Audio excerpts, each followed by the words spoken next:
आणि आता बातमी येते सोनम वांगचुक यांच्या संदर्भातली। सोनम वांगचुक यांनी उपोषणासंदर्भातली मोठी माहिती समोर आलेली आहे। त्यांच्या कारण मागण्या त्यांनी पुन्हा एकदा समोर ठेवल्यात सरकारसमोर आणि त्या मागण्या मान्य झाल्या तरच आपण उपोषण सोडण्याबद्दल विचार करू असं वांगचुक म्हणाले।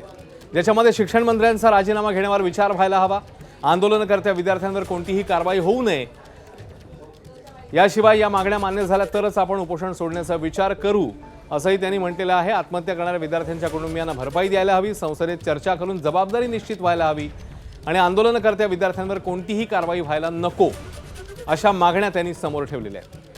पोलिसांनी त्यांना जबरदस्तीने रुग्णालयात दाखल केलेलं आहे आणि त्यांनी आता रुग्णालयातनं आपलं उपोषण सुरूच ठेवलंय। नीट पेपर फुटी आणि शिक्षण मंत्री धर्मेंद्र प्रधान यांचा राजीनामा या मागण्यांसाठी ते 25 दिवस उपोषण करतायत। त्यांनी उपोषण सोडावं अशी मागणी सर्व स्तरातून होती।